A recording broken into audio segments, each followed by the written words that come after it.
The Revolutionary Army was founded by Monkey D. Dragon, son of Monkey D. Garp and fatherman of Monkey D. Luffy. And this dragon was originally a marine following in Daddy Garp's footsteps. However, after witnessing the atrocities of the world government firsthand, Dragon decided that he could no longer serve the protection of this institution, and he would go on to found a group called the Freedom Fighters to combat small-scale injustices carried out on behalf of the world government. A group which would eventually evolve into the Revolutionary Army, which has the much larger goal of ripping the world nobles from their seats of power and fundamentally altering the governing structure of the planet. However, Dragon is a one-man, and a one-man alone would not be able to accomplish this, and so Dragon began to gather a team of exceptional allies, one of which was Bartholomew Kuma. During his time as a pastor and healer of the elderly in the Sorbet Kingdom, Kuma was inspired reading articles about Dragon and the Freedom Fighters, considering Dragon to be a hero, and inspiring Kuma to want to go out to sea one day and help others as well. And that day would come sooner than Kuma anticipated. After being thrown into prison by King Bakori, Kuma and his love interest Jinny would be rescued by Dragon and the Freedom Fighters, after which point the two of them promptly signed up for action, and for a while Kuma got to become the hero that he envisioned. His buccaneer body combined with his devil fruit ability made him unstoppable, and it was partially through his sheer power and dedication that the Freedom Fighters were able to grow and expand into the Revolutionary Army. However, the stories of Kuma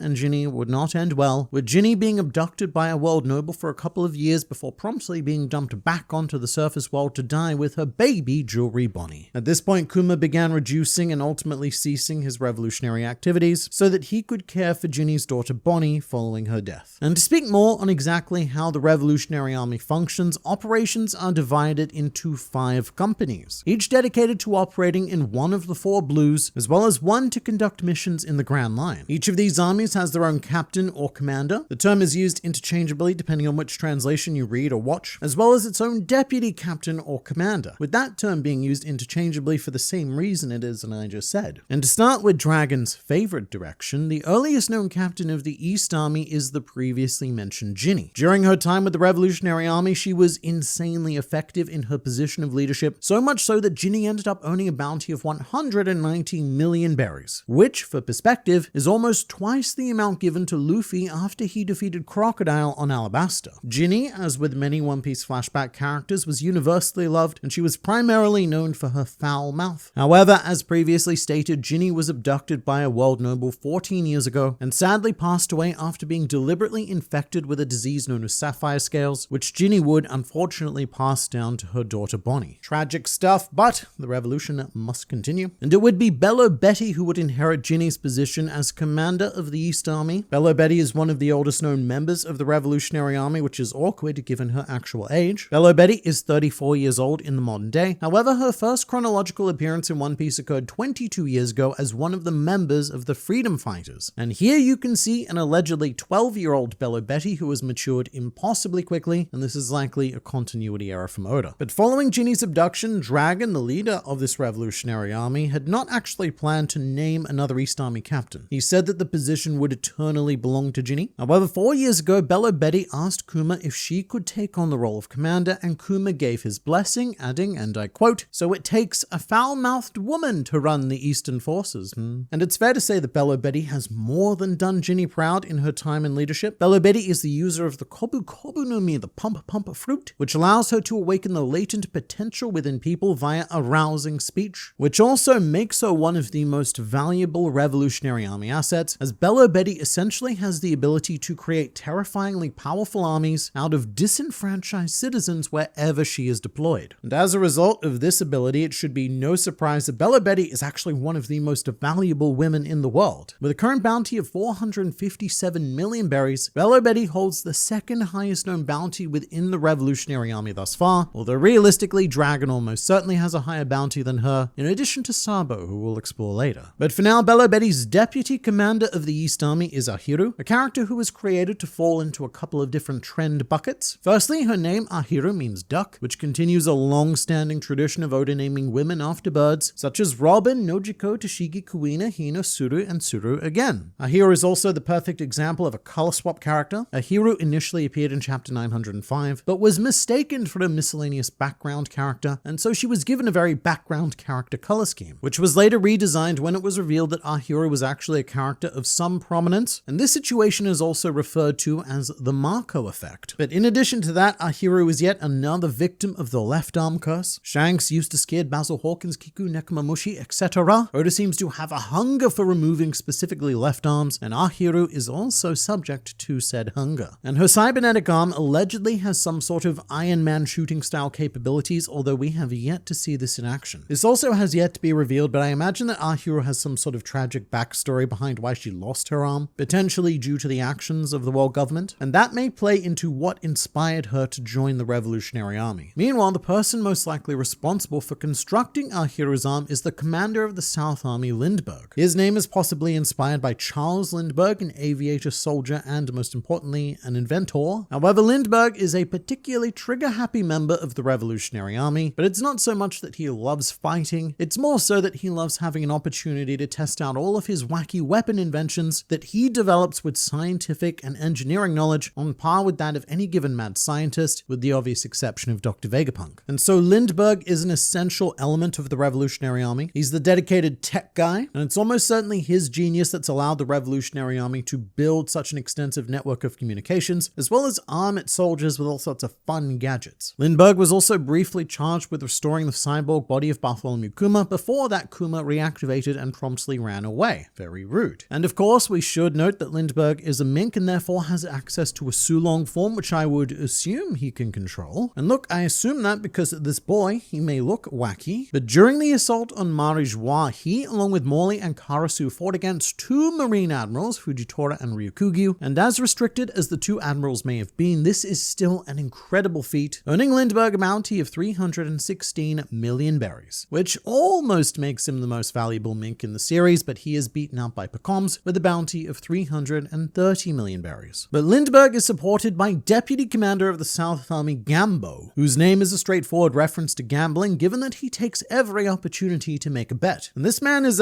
he's unusually rotund even for a One Piece character, and he may even be part of a special Humpty Dumpty balloon race, as we have seen others like him before with Big Mom's children, Charlotte Dolce and Draghi. Creatures who were just born to be round. Unfortunately, we don't know a lot more about Gambo at the time of this recording, except that mustache was not always blue. This is another example of the Marco effect, as Gambo originally sported a much more boring collection of choices made by the intern working on the digitally colored manga. But to the North Army now, we meet Commander Karasu, a name which means crow, and that's his whole identity. Although he has one of the more fearsome designs due to the Plague Doctor-esque mask, which is actually another one of Lindbergh's inventions, as this mask functions as a speaker so that people can actually hear what Karasu's saying. Initially, you may think there's a tragic backstory behind this, something world government voice taken away, but no, Karasu, he's just a low talker. He always mumbles, and one day, Lindbergh just got sick of it. Karasu also happens to be the user of a very fun soot logia, which he often uses to transform himself into a flock of soot crows. And rather unusually, he can also speak through these crows as well, which is a unique ability that we've not seen any other logia user take advantage of before. And while we weren't introduced to Karasu until we met the rest of the army commanders, crazily enough, we did meet him pre-time skip all the way back in chapter 593, as one of his many bodily soot crows delivered a newspaper to the Revolutionary Army group who had just rescued Nico Robin, which informed her of Luffy's 3D2Y message, which is an idea that I love about Karasu. The fact that he mimics Big News Morgan's fleet of news crews who were officially charged with delivering newspapers around the world, and with Karasu's Logia crows acting as black market news crews. So Karasu is another essential element for the Revolutionary Army for them to have discreet and effective communication, with the world government deeming Karasu a danger worthy of a 400 million berry bounty, which is the amount that they awarded Luffy after his involvement in the Paramount War, so that should tell you something about the danger that they see in Karasu. A danger who is backed up by the Deputy Commander of the North Army, Jiren, who also has quite an unusual design for a One Piece character. There's a lot going on here, and that's because his character was inspired by Jiren Amos, the protagonist of Combat Mecha Jabangal, an anime series that ran from 1982 to 1983. And Oda potentially chose this character to inspire a Revolutionary Army member because this Jiren was fueled by his desire to take revenge for the murder of his parents. Or maybe not, because in the SBS of volume 107, Oda said that he could only really remember Jiren's round face, and when he tried to draw it, well, out popped our One Piece Jiren. Jiren also happens to be rather fond of Gambo, the Deputy South Army Commander, primarily because it appears that Gambo funds runs Jiren's lifestyle, as Jiren always accepts Gambo's bets. However, he has a tendency of cheating, such as in chapter 1082 when a ship was approaching Momoira Island. Jiren suggested that they place a bet on Sabo's return, which Gambo accepted a little too quickly, and Jiren of course won this bet because before he'd proposed the bet, he had already seen Sabo on the ship using a telescope, which he then swiftly ate to get rid of the evidence. This may imply that Jiren is a devil fruit user and that he can perhaps create edible objects. We've seen many examples of that within the Charlotte family, specifically with the biscuit fruit, the butterfruit, and the cream fruit. Or this could be a Warpole style devil fruit that allows Jiren to eat regular objects. That, or he's just a completely normal person who ate a completely normal telescope to win a completely normal bet. No judgment, we've all been there. And setting our sights west, we immediately see the colossal Morley, commander of the West Army, although having sighted him is not great for us, because Morley has a habit of mistaking any attention for flirtation and generally proceeds to violently reject anything perceived as an advance. Which is a fun gag because Morley is a giant and therefore will always receive attention due to size alone, even though Morley is the shortest known giant in the series, standing at a mere 12.5 meters tall. At this stage, Morley also happens to be our first known giant Okama, or more specifically, Morley is a newcomer, which is very appropriate as Morley is a whopping 160 years old and our oldest known prisoner of Impel Down. In fact, it was actually Morley who was responsible for creating level 5.5, which in the future would become known as Newcomer Land, and Morley was able to achieve this with the Oshiyoshi no Mi, which gives Morley the ability to manipulate the ground, and with this power, Morley also became chronologically the first known prisoner to escape from Impel Down. And after joining the Revolutionary Army, Morley revealed this space to Dragon, which is why Dragon subsequently sent Emporio Ivankov and Inazuma into the prison to occupy it. And as with the other commanders, Morley's devil fruit abilities are essential to revolutionary operations, as despite being the most flamboyant giant to have ever lived, Morley is unparalleled when it comes to quiet infiltration. With Morley's deputy commander being Ushiano, a cattle mink, whose name is just a combination of the Japanese for the word bull ushi and the Italian masculine suffix iano. So it's not Ushiano, it's Usciano. Unfortunately, Usciano is the deputy we know by far the least about, and all I can really say right now is that he is a cow man with a speech impediment, and assumedly he can also achieve a Sulong form, becoming a much bigger cow with a much bigger speech impediment. But that is all 4 blues covered, so let's get into the serious zone now with the G Army, or the Gami if you will, as this is the revolutionary pod dedicated to operations within the Grand Line itself, so it needs to be particularly powerful, and that is why Dragon made Emporio Ivankov the commander of the G Army. Ivankov happens to be a childhood acquaintance of Bartholomew Kuma. The two of them met as slaves during the God Valley incident, which Dragon was also present for, and Ivankov would later become one of the original members of Dragon's freedom fighters. As mentioned previously, Ivankov was given the very important mission of infiltrating Impel Down. The plan was to have Ivankov spend however many years in the prison, gradually freeing prisoners and turning them to the cause of the Revolutionary Army, with the idea in mind to eventually stage a mass breakout when the time was right. And whether it was right or not, that the time did come, which was when Luffy infiltrated Impel Down on his own, and after discovering that Luffy was Dragon's son, Ivankov decided to pull the trigger and break out with his gathered army of newcomer candies. And since then, Emporio Ivankov has played an integral role by offering his island as a temporary base of revolutionary operations, following the attack on Baltigo by the Blackbeard pirates. And rather curiously, Ivankov seems to have rather superior knowledge of the world nobles, as he was the one who was able to identify the very familiar Emu as potentially being the ancient Saint Emu Nerona. Otherwise, Ivankov is an absolute beast in combat, and he appears to have powers that are scarily similar to Luffy's Gear 5th. Ivankov fights in such an absurd way with his hormone abilities and generally over-the-top behavior that he borders the line of becoming a cartoon and seemingly warps reality to his imagination. And Ivankov has one of the best possible deputy commanders to complement this, being Inazuma, whose devil fruit ability can cut and warp anything into whatever shape he so desires, although originally Oda intended Inazuma to be the user of a crab Zoan fruit, which I also think would have been pretty damn cool. This character is heavily underrated in general though. He was invaluable to Luffy's group during both Impel Down and Marineford. He's one of the greatest things that this army has going for them. And Inazuma himself does have a bit of Harry Potter syndrome with the scar on his head, meaning that it's very possible that his name Inazuma is a pseudonym, given that it literally means lightning bolt. But with those 5 territories covered, you might be asking, man, on the internet, why doesn't the Revolutionary Army have a dedicated force present in the New World? And the answer to that would be because the New World is the only zone of the planet where the world government doesn't have more or less complete control. So it's not worth them focusing on because the big problem is in the Grand Line and the Four Blues. However, the Revolutionary Army does still conduct smaller operations in the New World in tiny teams, and they are generally led by the Chief of Staff Sabo. This title signifies that he is Dragon's second in command over the entire army, which is quite frankly amazing, because in the grand scheme of things, he's still very young and one of the newer members of the army, which speaks to Sabo's sheer skill, power, intelligence, and most importantly, his drive to purge the world nobles. Sabo himself was born into a lesser noble family, which he despised due to their lack of basic humanity. And so Sabo's childhood consisted of experiencing the rot at the top of the world firsthand, and after a world noble attempted to murder Sabo, giving him temporary amnesia, he would be rescued by Dragon and trained into a man known throughout the world today as the Flame Emperor, and he now has a reputation that may even eclipse that of Dragon himself, with one of Sabo's closest operative allies being Koala, who you may remember from the Fisher Tiger flashback. She was the girl that the Sun Pirate saved, and it was Koala's hometown that proceeded to betray Fisher Tiger, leading to his death. And since that day of injustice, Koala has grown up wanting to build a world where such a thing could never happen again. And Koala was actually brought into the Revolutionary Army at the young age of 14 by the fisherman Hack, who also serves as a close operative of Sabo, but he also has a job as the combat instructor of the Revolutionary Army. The Revolutionary Army often take in child refugees, and Hack teaches them fisherman karate so that they have something to use for self-defense, which also serves as training soldiers should those children choose to stay with the Revolutionary Army. And not only has Hack taught fisherman karate to Koala, but he taught her so well that Koala was able to teach some of its techniques to Straw Hat archaeologist Nico Robin. And speaking of Straw Hat archaeologist Nico Robin, a more subtle revolutionary that you'll see pop up every now and then is Bunny Joe. He's the leader of the group who freed Robin on Tequila Wolf and brought her in to see Dragon, although we don't actually know which army he's affiliated with. Because he found Robin in Tequila Wolf, you'd think he was part of the East Army, because that bridge is located in East Blue, but the anime heavily implies that Bunny Joe is from the island of Toomey in South Blue, with revolutionaries generally being assigned to the island of their origin. And this battle in Toomey is an event that we do see in the manga, but the anime chose to add Bunny Joe into this scene in episode 1132 as one of the local citizens who Kuma was called in to help, thus giving us Bunny Joe's origin story. And also on the odd occasion, you may see this man with a kangaroo hat, which I'm rather fond of due to Australian reasons, but his name is Terry Gilteo, and despite his lack of prominence in the series, he is one of the more integral members of the Revolutionary Army as their intelligence controller. Aside from Dragon, Mr. Terry may be the only person within the Revolutionary Army who knows absolutely everything that's going on at all times. And arguably, he may even know more than Dragon because he wouldn't report all of the small stuff that's not worth bothering the boss with. However, at the time of this recording, our newest member of the Revolutionary Army is Moda, who you may remember from Ace's cover story. But not only Moda, no, she also came equipped with many survivors of the Lelucia Kingdom erasure. Dragon often likes to farm areas of atrocities for new recruits, like he did with Dawn Island and Tequila Wolf, but Lelucia was another prime zone of recruitment, with Sabo escorting the survivors, all of whom have joined the Revolutionary Army, and its numbers only continue to rapidly rise as the world government continue to rapidly cause atrocity after atrocity, with the Revolutionary Army now evolving into a force that may be capable of directly challenging the world government.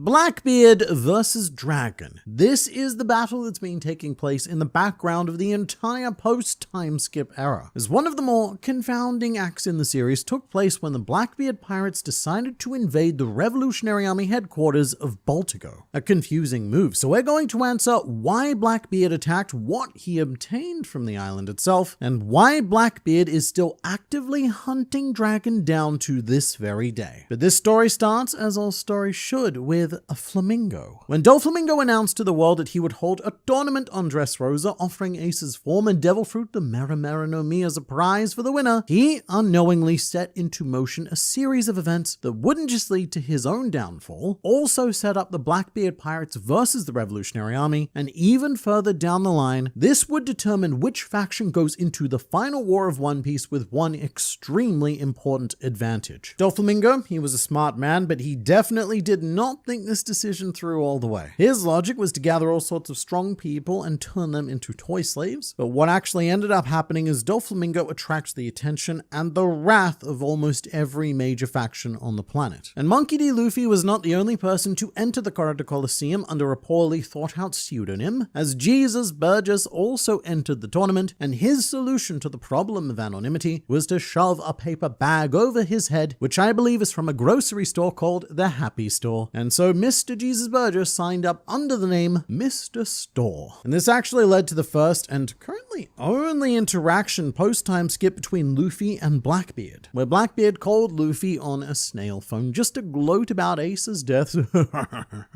and to state that soon he'll have his very own Ace as part of his crew when Burgess wins the Merimera no Mi. Not a very nice thing for Mr. Cherry Pie Man to say. However, at this very moment, Sabo, Hack, and Koala from the Revolutionary Army were also on Dressrosa in order to investigate Doflamingo's underground weapons trade, as he acted as something of an underworld nexus point operating under the alias of Joker. From Dressrosa, Doflamingo was shipping weapons all over the world, and this wasn't Doflamingo's plan, this was actually Kaido's plan. Kaido was the one backing Doflamingo to distribute the weapons all around the planet in order to encourage wars to break out, with Kaido eventually having the dream of merging all of these wars into one big world war that would destroy the existing power structure and commence a new era where merit, status, and even material possession are determined only through personal strength alone, which didn't go very well for Kaido, but that's a story for another video. However, Jesus Burgess was present on Dressrosa as part of Blackbeard's Devil Fruit Gatherment campaign. He wasn't just there for the Merimera no Mi, he was there for as many fruits as he could obtain, as shown later on when Burgess tried to kill Luffy to take his Devil Fruit as well. And you can see right here that Burgess was carrying a sack with a Devil Fruit pattern on it. This sack was packed full of an assortment of real fruit, because when a Devil Fruit user dies, the power reincarnates into the closest relevant fruit. But on both occasions, Jesus Burgess was stopped by Sabo, who had eaten the Merimera no Mi and defeated Burgess after he attacked Luffy. But Burgess, he had, let's call it a fun strat to come out victorious here. Burgess purposely tried to make Sabo unhinged by recounting the wonderful story of how Blackbeard defeated Ace on Bonaro Island, and that apparently Ace's words when he found out he was going to be executed were, "Don't tell my brother." Now in Burgess's mind, this was going to tilt Sabo to the point where he could no longer fight with a clear mind. Burgess was going to strike, he was going to kill the Sabo, and the Merimera no Mi was going to respawn in Burgess's sack. However, what actually happened is that Sabo got a little bit angry, and he went no mercy on Mr. Burgess, burning him to within an inch of his life, which is why these days Jesus Burgess wears this metal mask over half of his face due to the amount of damage that Sabo did to him. And from this moment on, Burgess has had something of a grudge against Sabo. On one occasion, he's even referred to him as, quote, "that hateful Sabo." And it's like, mate, I wonder why Sabo hates you. Is it because you tried to kill his brother? Is it because your efforts did kill his other brother? Or is it because you accuse Sabo of being a terrible brother for not rocking up to stop the death of other brother? Probably a mixture of everything. But while Sabo's efforts here were much appreciated, this action is what would end up exposing the Revolutionary Army's base and leading to Blackbeard's attack. As Burgess may have failed to achieve his primary objective, but he fatefully stumbled his way into a much greater opportunity. Burgess was able to escape Dressrosa in the bilge of the Revolutionary Army vessel, which is this very claustrophobic compartment right here at the bottom of the ship above the keel. And it's a pretty great place to hide out because no one ever wants to be there. And in fact, it's such a great place to hide that Sabo even used the bilge of the Lucia Kingdom ship to escape after the Revolutionary Army's attack on Marijoa, which, thinking about it, may genuinely be a trick that he picked up from Burgess as a result of this attack on Baltigo. However, Burgess came equipped with a Denden Mushi and a Vivia card. Eventually, the ship docked at Baltigo, and Burgess, he had no idea where he was because he'd spent most of the voyage unconscious. However, he was able to call the Blackbeard pirates and tell them to follow his Vivia card to the newly discovered Revolutionary Army headquarters of Baltigo. And what ensued from here was complete annihilation.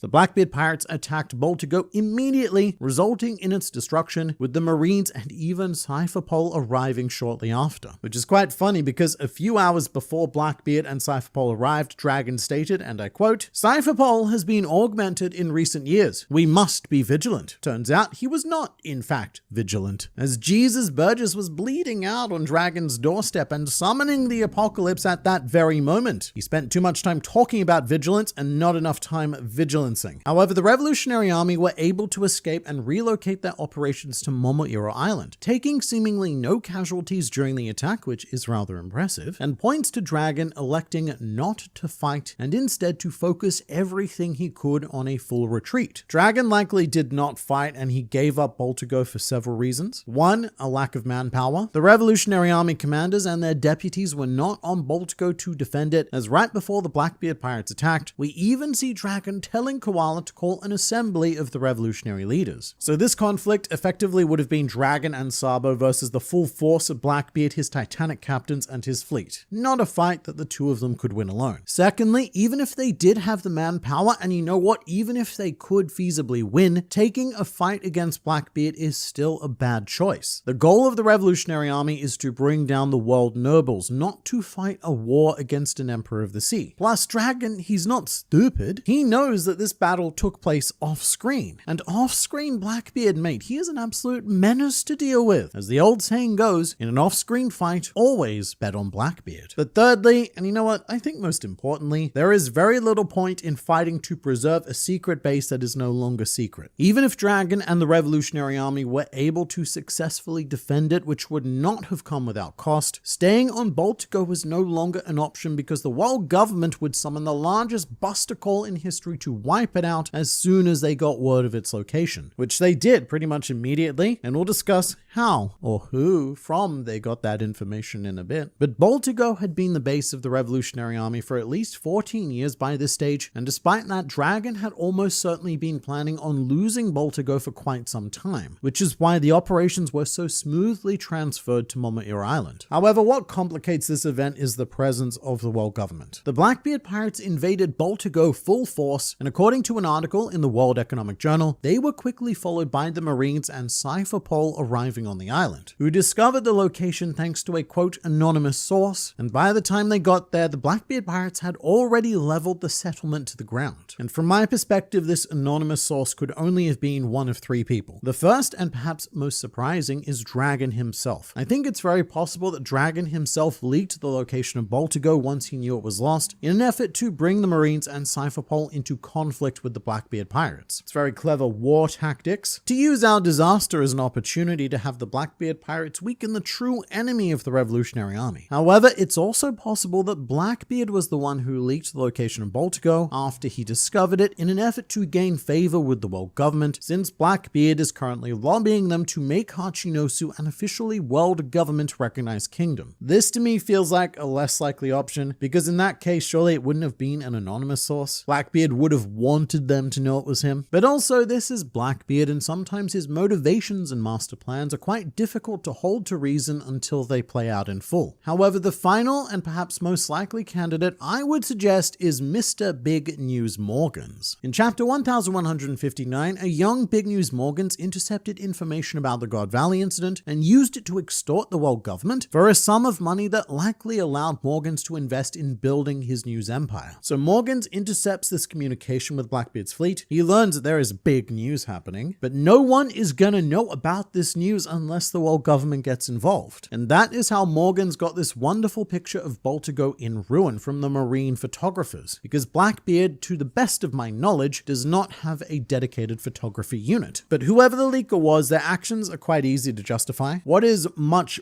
more difficult to explain is why Blackbeard wanted to attack the Revolutionary Army to begin with. In general, there's no reason why the Revolutionary Army and pirates should ever be fighting. There are odd examples of it here and there, mostly for personal reasons, but the Revolutionary Army's goal is to bring down the world nobles, and their actions are generally beneficial to pirates as it ties up world government resources that could otherwise be deployed against them, the pirates. And to explain this, I need to introduce one of the more convoluted plot points in post-time skip One Piece, one that a lot of people miss, which are the mysterious weapons of Dressrosa. As stated before, the reason why Sabo, Koala, and Hack were on Dressrosa in the first place was to investigate Doflamingo's underground weapons weapon trade. And after discovering them, Sabo said that these weapons would be a quote, very nice prize to bring home to Dragon. It's not just the Revolutionary Army that were interested in these weapons though. In chapter 801, we also learned that Rob Lucci's CP0 cell was deployed to Dressrosa, and previously in the arc we'd seen Guernica's CP0 cell present to clarify to the population that no, Doflamingo is not leaving the Seven Warlords. That was a naughty false report. However, following Doflamingo's defeat and subsequent axing from the Warlords, Rob Lucci's cell was sent to Dressrosa and given an entirely different task. They were there to investigate and confiscate Doflamingo's weapons, which has been something of an ongoing mission for Rob Lucci. You may remember that in chapter 692, we saw Rob Lucci watching Caesar Clown's weapons demonstration in the guise of one of the underworld brokers. And Caesar Clown was of course working for Doflamingo. So the world government has had their eye on Doflamingo's arsenal for quite some time. They just couldn't do anything about it because Doflamingo, he was blackmailing them by threatening to reveal the world government's national treasure. However, by the time they got there, the weapons were gone, and Lucci's only conclusion was that the Revolutionary Army had to have been responsible, because there's no other group so large and organized that could have moved such a colossal quantity of death-inducing product so quickly. By the way, this also explains why CP0 showed up so quickly after Blackbeard attacked Baltigo. It wasn't just that the Revolutionary Army were one of their main enemies, it was because the Revolutionary Army had this massive stockpile of weapons from Dressrosa that the world government really wanted to recover. And in chapter 803, we learn a little bit more about these weapons. When Koala returned to Baltigo, she reported to Dragon that the weapons they'd recovered from Dressrosa were made with a particular type of metal known as drunken iron ore, also known as liquor iron ore, depending on your translation. It may or may not matter because we don't know if there's anything hugely special about the material itself. Koala just told Dragon that the drunken iron ore was so rare that it could help them track down where these weapons were being manufactured from. And my assumption is that they came from Wano. This is never confirmed, but I think that these weapons were being made from Kaido's factories and being distributed by Doflamingo as part of the Super War Plan. However, this rare substance and the nature of the weapons themselves were never mentioned during the Wano arc, nor has this ever been mentioned again by the Revolutionary Army or the world government or anyone. It's quite an intricate logistical plot point that Oda just stopped addressing at a certain point, so I don't know if it's been abandoned or forgotten, but what I do know is that Jesus Burgess mentioned being able to obtain these weapons if Blackbeard attacked Baltigo. And I also know that Blackbeard has spent post-time skip One Piece preparing for war, or at the very least preparing for a campaign involving a great amount of violence, as in chapter 1126, Blackbeard's dude guys on Hachinosu yell, "Commodore, we're ready to go at a moment's notice. We know you'll be the man who claims the One Piece, Blackbeard. Conquer the world for us." So all of these assorted pirate guys, they have been primed for conflict. They are ready for war fighting, but they do need to be armed to do so. So while it does seem incredibly risky to go to war with a guy like Dragon over these vaguely defined weapons, it has to be noted that this is a resource that three factions have been focusing on and fighting for a large part of post-time skip One Piece. And we know that allegedly there's enough of these weapons to be supplying an untold amount of countries all over the world simultaneously. And very sneakily, we learned that in order to obtain these weapons, kingdoms were disguising their merchant ships as pirate ships, which initially sounds like a terrible idea because it makes them a target of the world government, but that's probably a much better outcome than an official vessel being caught trading weapons. That is the kind of stuff that could put your kingdom in a state of non-existence. And I will also say that we have no idea where these weapons ended up. So many of them, and we don't know where they are. We don't know if, say, Dragon was able to successfully escape with them, or if they fell into the hands of Blackbeard, or even if Blackbeard was forced to abandon them himself when Cypherpole and the Marines arrived on the island, and now they're with the world government. We have no idea, but someone has them, and they may or may not become massively important in the future, because Oda has dedicated so much time to this plot that we just haven't heard about since. However, not to be deceived, the Revolutionary Army's true goal on Dressrosa wasn't just to obtain the weapons. In fact, that's something that they accidentally stumbled into. Their primary goal on the island was intel. They needed to discover who Doflamingo was selling them to. At the end of Dressrosa, Rob Lucci mentioned not being able to find, quote, the list. And, quote, the list was actually obtained by Koala, and it contained Doflamingo's clients. So assumedly the Revolutionary Army have some sort of plan involving these nations that the world government also needed to know, but it has yet to be revealed to the public, and I would like to put out an emphatic call for the Dofi client list to be released in full. However, there is another however, because Blackbeard, he doesn't just have plans with the weapons, he also has business directly with Dragon himself. When Burgess calls from Baltigo, he says, "This is where you'll find Dragon." If it was all about resources, then who cares about Dragon? In fact, it would make it so much easier if Dragon wasn't there. And so one idea here is that Blackbeard is actually after Dragon's devil fruit, and it forms part of his master plan. That or Dragon's fruit is just so powerful that Blackbeard cannot refuse the opportunity to take it. Secondly, though, it has been a popular idea for quite some time to suggest that Dragon may be the man marked by flames, meaning that he has the final road poneglyph. And I will say that Dragon, at the time of this recording, is the character who most fits the description of the man marked by flames. His vessel, the Wind Grandma, is a pitch black ship, and Dragon can use weather powers to potentially create whirlpools, which would make finding Dragon an integral element in cooking the recipe to conjure Laugh Tale and to become the Pirate King. But my only reservation about that is the fact that Robin spent 2 years with Dragon and the Revolutionary Army. However, the first time that she'd even heard of a road poneglyph was on Zoe. So for this to work, you would have to assume that Dragon was keeping it a secret even from Robin for,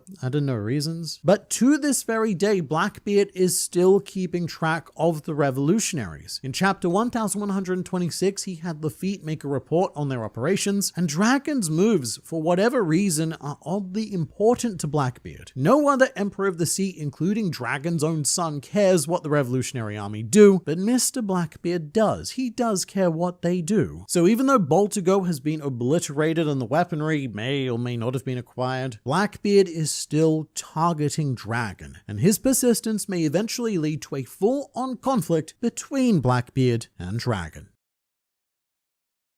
One of the most important events in all of the One Piece happened while no one was looking. This happened whilst Luffy was playing Samurai on Wano, and whilst the kings of the world were having an almost literal circle jerk at the Revery. At the same time, the Revolutionary Army were enacting an event known as the 8-Nation Revolution. And this event is a bit buried in the minds of readers and watchers of One Piece, but it is one that has begun to completely reshape the world as we know it, with the ascension of Flame Emperor Sabo, and it may not seem like it, but this event was just as impactful as unseating an Emperor of the Sea. And we get fed a surprising amount of detail about this event. But researching for this video, I've come to realize just how criminally untalked about it is. One of the key things to understand about the success of the 8-Nation Revolution is that Monkey D. Dragon, for all of the crap and all of the jokes I give him about never doing anything, is very, very successfully playing the long game. And this colossal victory was calculated from events set into motion 2 years prior. And specifically, it was an operation that was planned as a result of the Paramount War. It's very easy to overlook this event because in the minds of readers and watchers of One Piece, this was a huge battle, but the only deaths were Ace, Whitebeard, and maybe Little Oars Jr. We're still not quite sure what happened to him. But what we are not shown were the tremendous casualties that were incurred by the Marines. There were 100,000 fodder Marines present at the Paramount War, and that is the bulk of the Navy. The rest of the world was left with a skeleton crew, whilst most of the Marines fought against Whitebeard with everything they had. And they won. The Marines in general, they won. But a substantial portion of those 100,000 Marines would not return from this battle. And also a substantial portion of those who did returned with permanent physical injuries that would prevent them from ever serving again. This was an immediate crisis that the world government needed to solve, because with Whitebeard gone, a fierce power vacuum had emerged, threatening global stability, and if any other Emperor of the Sea happened to choose this time to declare war on the world government, then they were finished. And so the solution to this was to enact what is known as the World Military Draft. A solution to this more immediate problem, but one that would give Dragon and the Revolutionary Army their greatest opportunity to date. The World Military Draft essentially conscripted soldiers from all world government affiliated nations in order to plug the gaping hole the Paramount War left within the Marines. It was a process of conscription that kingdoms could not oppose, with many kingdoms losing almost all capabilities of self-defense as a result. So let's say that you're the king of a world government nation, congrats. And you've got 500 loyal King's Guard to protect your rule. But the world government has just lost tens of thousands of Marines. And now your 500 men have been conscripted to help make up for it. So in that case, I certainly hope that you've been quite the benevolent king, because if not, then you have absolutely nothing to stop a revolution or even an invasion against you. And this is the calculation that Dragon made following the Paramount War. He assembled the captains of of each sector of the Revolutionary Army pre-time skip and informed his trusted associates of this plan. However, there was one problem, which is that the plan could not be enacted immediately. Here's the issue. Let's say that you're that king again. Congratulations. Your 500 Kings Guard have been taken. That's a bit sad, but you're still a world government nation. So if someone attacks you from the outside or your citizens revolt from the inside, then the world government will send you some complimentary marines to quell that threat. So instead, what Dragon was waiting for was a point in time when the marines would be incapacitated and powerless to act. And as it just so happens, the world government were kind enough to schedule that time in for Dragon with the Revery, a meeting between world government nations that takes place every 4 years on the dot, and a time where the defense of the holy nation of Marijoa, which is where the Revery takes place, is paramount. Because having all of these kings in one place at one time, that would be a pretty perfect place to strike if you were some sort of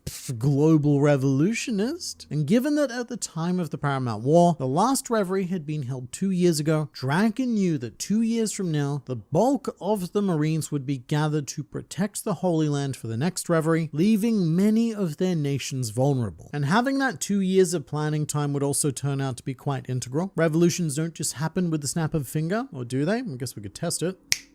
There we go, one either did or did not happen. But generally, they require ideological seeds and a process of ideological germination. And so during the 2-year time skip, the Revolutionary Army focused their efforts on world government nations that they saw as being particularly vulnerable. We're talking nations with notoriously corrupt royalty, as well as those who were especially harshly impacted by the heavenly tribute taxation system, which is the main source of strain on almost every world government nation. It's never been stated exactly how much this tribute is, and I believe it's calculated differently and even a bit arbitrarily from country to country, and sometimes it's a financial strain that leads to some rather inhumane decision making. For example, King Bakori of the Sorbet Kingdom took the rather brutal step of splitting his country into 2 parts, and only having the rich part of it recognized to reduce the heavenly tribute, leaving the poor half of the nation to become an unprotected lawless zone. In that case, the heavenly tribute was calculated by population size. So the solution to that was seen to significantly purge the population.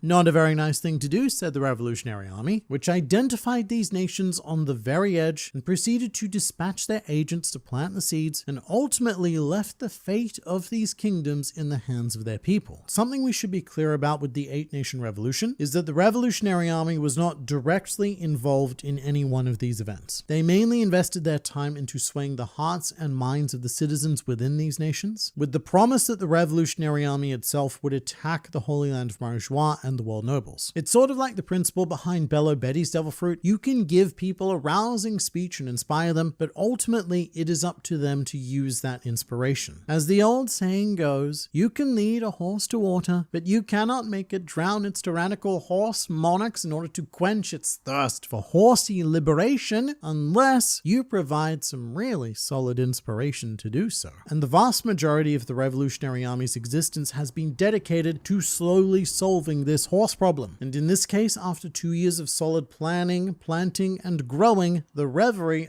it was upon us. And when we as readers and watchers first learned what happened at the Revery, I remember quite a bit of confusion and just a little bit of complaining from the online One Piece fan base. Because to a lot of people, it just didn't make sense that Dragon did not launch a full-scale invasion of Marijoa, and instead just sent Sabo, Morley, Lindbergh, and Karasu. But I would say that those people share the perspective of the world government and don't quite see the bigger picture. The world government, you see, they were anticipating an attack on Marijoa. Again, because he gathered all your kings and stuff there. Good place to hit if you can. But Dragon knew that, which is why his focus was primarily everywhere else. However, the Revery was still an important target, and Sabo describes the objectives of he and his hit squad of elite agents as follows. I managed to complete all of my objectives. Broadly speaking, I had 3. Firstly, to destroy the symbol of the celestial dragons in a declaration of war. Second, to free as many slaves as I possibly could and take Kuma back. And third, to venture into the land of gods and destroy their food stockpile. So for the sake of this video, we're more concerned with goals 1 and 3. The first one, destroying the symbol of the celestial dragons. That refers to a statue of their trademark hoof symbol. This is the one that they brand all of their slaves with, and it represents their dominance over the world, as if all of existence is being held down by their foot. Now, destroying the statue, it doesn't gain any immediate tangible value. However, what it is, right, it is a signal to commence the 8-Nation Revolution. Because destroying it is very much like when Luffy ordered Soka King to shoot through the world government flag at any slobby. It is a declaration of war. And once nations around the world see that the Revolutionary Army is striking Marijoa and declaring war, the idea is that that will be their signal to get them to do it as well. And something that's important to consider with this goal is also logistics. I think the 8-Nation Revolution, it might feel like a bit of a small-scale event, not just because Oda has really underplayed its significance so far, but also because it's composed of nations that the Straw Hats haven't visited, so we can't quite picture them or their scale. But consider that this was a multinational effort. Getting 8 separate countries to all declare independence and revolt at the same time is a logistical nightmare. In fact, it's one of the suspected reasons why the One Piece world was flooded during the Void Century, for the purpose of making this kind of communication and collaboration incredibly difficult. And so with the flood, each individual island would become more manageable. And look, the Revolutionary Army, they're a pretty large organization, but they aren't equipped to supply communications to all of these different nations at once and coordinate everything. However, that is where the world government itself comes in, because they have built one insanely efficient communication system through the company owned by Big News Morgans and his news coups. This is the World Economic Journal, and it has mostly been used for the sake of propaganda. As if the world government wants to push a narrative to the global population, then they have the mechanism to get their message in first. Which is why Dragon decided to take advantage of that. Why bother with your own? There's an efficient one to use here. He knew that a declaration of war against the world government by doing something as outrageous as destroying the hoof statue would be news that is far, far too big to ignore. The moment it happened, the news coups would be sent out as soon as they possibly could, and each participating country in the 8-Nation Revolution would receive the signal to commence at approximately the same time. It's quite a clever move, using the superior infrastructure of your enemies to carry your message. As I often say, the world government is its own worst enemy, and it creates most of its own problems. And Dragon here is taking full advantage of that. But let's move on to goal number 3, because this one isn't immediately apparent, but it is very important to the success of the 8-Nation Revolution, which was destroying the food stockpiles at Marijoa. At the moment, Dragon's plan is to put all of the world nobles into a state of famine, which is a very poetic punishment for them. But Dragon, he's not just destroying existing foods, he's also cutting off future food and resources. By simultaneously removing 8 nations, Dragon has cut the world government off from 8 food industries, as well as 8 sources of heavenly tribute, which makes their already problematic task of restocking Marijoa that much more difficult, as they have less raw produce coming in, as well as less financial resources to buy more food from elsewhere. And although this wasn't a stated goal, there was also one more factor that was key for this revolution to succeed, and that was to chastise the Marine Admirals. At any given time, these 3 men are referred to as the greatest military power, and it's because that is very true. If the Marines were to lose their admirals, then they would be able to be toppled by any given Emperor of the Sea. And the brilliance of launching this hit squad on Marijoa is that it tied down 2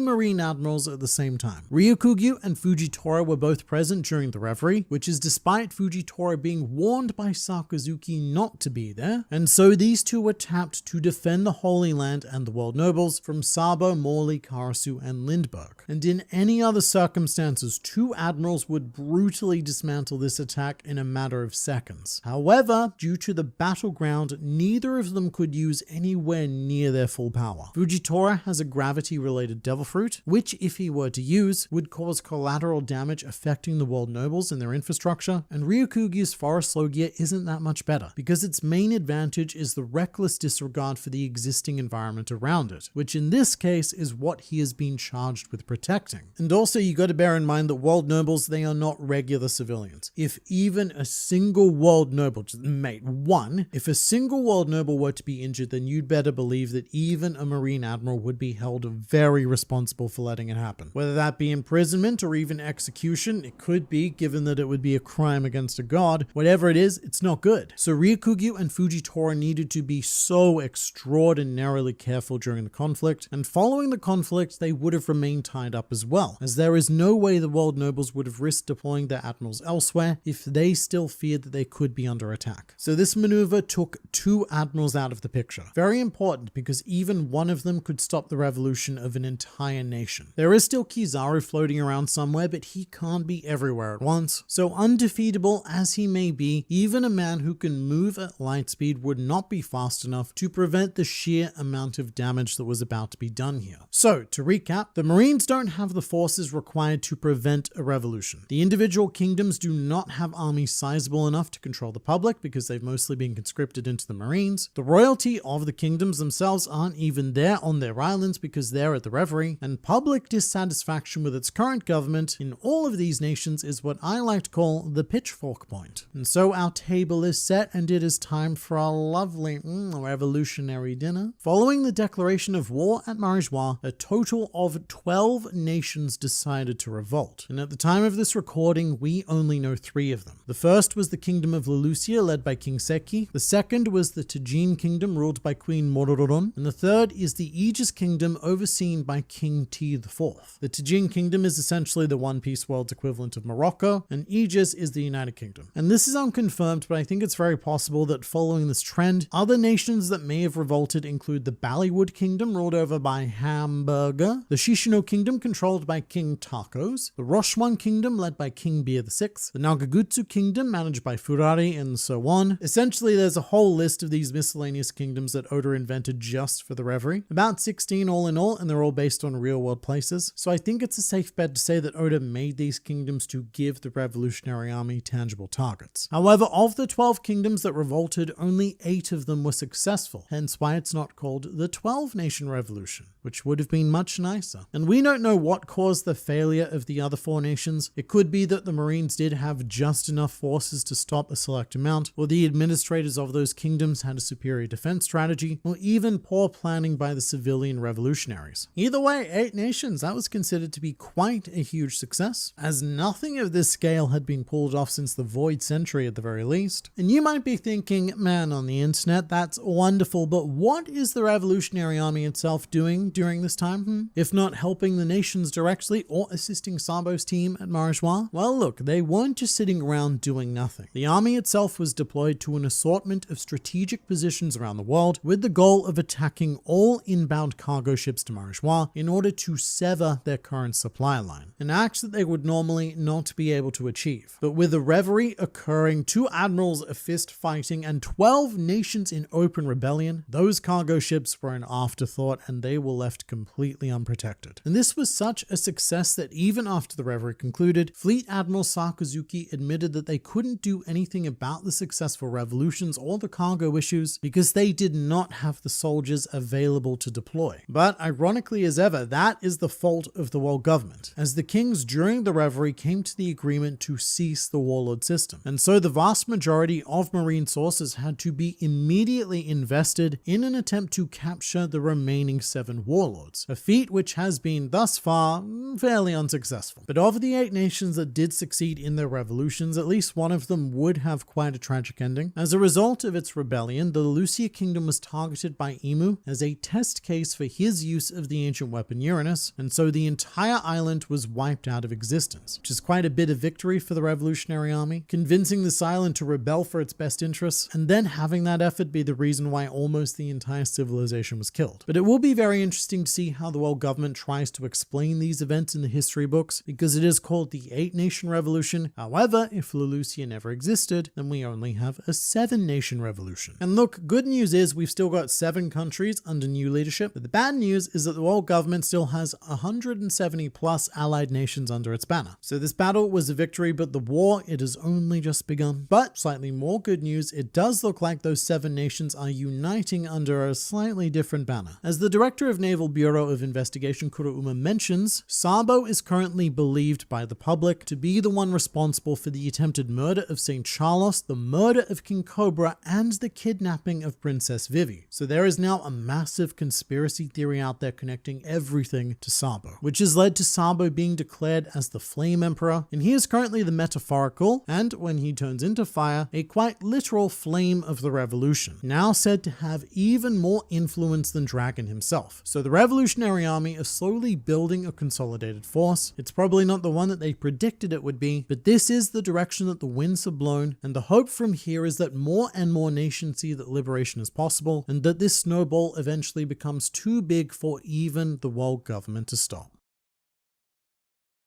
Sabo is the 5th emperor, a very accidental 5th emperor, I should say, who has now been elevated to a level of prominence that he did not expect due to a murder he did not commit. And just as his newly bestowed title of the Flame Emperor alludes to, this fire has well and truly started, and Sabo's power, influence, and notoriety in this world now very much rivals the established 4 emperors. Again, I want to emphasize that Sabo himself did not plan this, and I highly doubt that he wants any of it either, as he's now in a position where the momentum of the revolution is actively threatening the influence of Dragon, the man who Sabo trusts and believes in to deliver global liberation. And Sabo's status as the Flame Emperor is very potentially undermining Dragon's efforts, as we will explore a bit later in the video. Sabo, he's an accidental emperor. Whoops, I'm an emperor now. And it's all because of a series of inner-world conspiracies. This information was revealed by the director of the Naval Bureau of Investigation, Kuruma, real name Tensei, who found that as a result of the assault on the Revery, the general public now believe that Sabo is responsible for the following 3 events. Firstly, the murder of King Cobra of the Alabaster Kingdom. Secondly, the kidnapping of Princess Nefertari Vivi, also of the Alabaster Kingdom. And finally, the attempted murder of Saint Charles. Now, we as well-read fictional pirate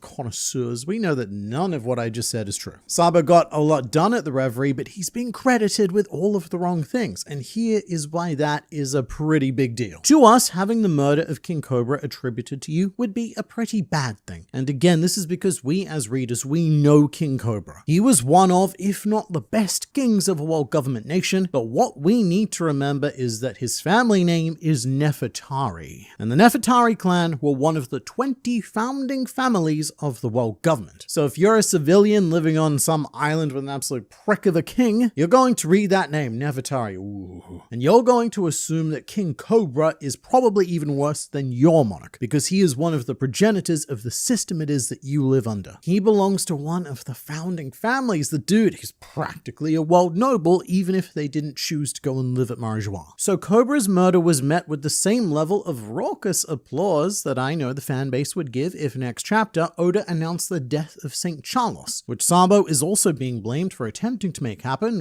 We'll get to that. But firstly, we have item number the 2nd. With all of that Nefertari prejudice in mind, the idea of Sabo kidnapping Nefertari Vivi is also seen as quite a laudable act, as in the minds of the revolutionists around the world, Sabo has essentially taken a world noble hostage to use for future bargaining power. And what that does, right, it establishes Sabo as a man of action and as a man of planning for the future. He seems very reliable, and that's why everything else that happened at the Revery got attributed to him as well. As we know, it was Sai and Leo of the Straw Hat Grand Fleet who flattened a St. Charles like a pancake, and it was Saint Don Quixote Moscard that allowed them to get away with it, something that Moscard has since been executed for. The world doesn't know that. Too much internal politics, it's too complicated. All that's been reported is the attempted murder of St. Charles. And with Sabo being allegedly responsible for killing Cobra and kidnapping Vivi, Kuruma reports that the world at large believes that Sabo is responsible for the Charlos incident as well. A very busy boy causing many chaoses in a single day, which is of course very reminiscent of his brother, Mr. Monkey D. Luffy. And something very interesting about this is that there is a slight difference in dialogue between the anime and the manga. In the manga, Kuruma says that the public is convinced that Sabo was behind everything. However, in the anime, he says that people are excited to think that Sabo was behind all of these incidents. And there's a pretty damn big difference between those lines. One implying that the revolutionists have come to a logical conclusion. Sabo did a bunch of stuff. Other things also happened. Sabo did them as well. But the other implying a pretty serious raging bloodlust within the general population. The idea that they are excited to think that Sabo may have killed and tried to kill and kidnapped so many people, which has now culminated in Sabo being worshipped in a manner akin to that of a god, as the countries involved in the 8-Nation Revolution have hung his portrait in their central town gathering points, as if Sabo is some kind of supreme leader. And it's quite a terrifying following, to be honest with you, because when this sort of thing happens to Luffy, and it has actually, Hancock hung his portrait up in the Amazon Lily gathering place, but when it happens to Luffy, it's very good, because Luffy manages to appeal to that inner good and kindness within people. However, Sabo's notoriety is appealing to the inner frustration and the inner violence harbored by those living in corrupt monarchies. When people pay tribute to Luffy, they raise a mug of assorted party liquid with a bright smile on their face, but from what we've seen, when people pay tribute to Sabo, they raise their nearest purest weapon with a gleam of angry determination. It's the sort of situation that could get very quickly out of hand, as is fitting of Sabo's Flame Emperor title. If you're not careful with a flame, then yes, it is capable of burning beyond your control. And it can be argued that that flame is already beyond Sabo's control, but being an emperor isn't always about the individual desires of said emperor. And just as with Luffy, and actually Bucky before him, Sabo is being forcibly raised into that position by those around him. However, with all of that said, does this actually make him an emperor? I think there's a lot of people out there who would immediately say, no, internet man, you're stupid. But